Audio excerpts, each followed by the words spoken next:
તો બરોડા ડેરીના એમડીના રાજીનામા બાદ ધારાસભ્યએ પ્રહાર કર્યા છે।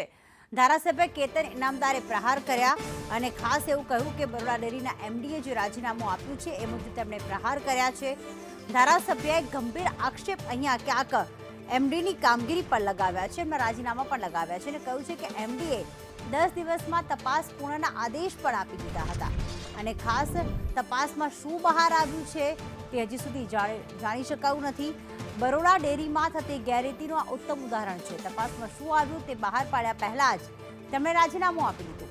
મોટા માથાઓની પણ સંડોવણી હોવાની ચર્ચાએ જોર પકડ્યું છે, તેમણે આક્ષેપ પણ કર્યા છે। ઉચ્ચ અધિકારીઓ પણ સામેલ હોવાના આક્ષેપ કર્યા। બરોડા ડેરીની તપાસમાં ભરોસો નથી કારણ કે 10 દિવસની અંદર તપાસ પૂર્ણ કરી દેવામાં આવ્યું અને તપાસમાં શું આવ્યું એ પહેલા જ એમડીએ રાજીનામું આપી દીધું છે। જિલ્લા રજિસ્ટ્રાર અને ડીએસપીની તપાસમાં ભરોસો છે। છોટા ઉદેપુર અને વડોદરા જિલ્લામાં તપાસ કરવા માંગ કરવામાં આવી।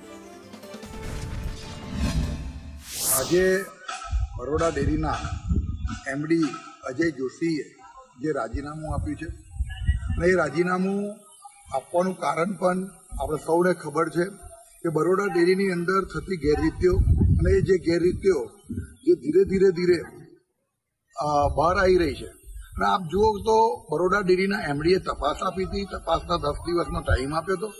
હજુ તપાસમાં શું આવ્યું એ તો એમને બહાર પાડ્યું નથી, પહેલાં તો એમને રાજીનામું આપ્યું।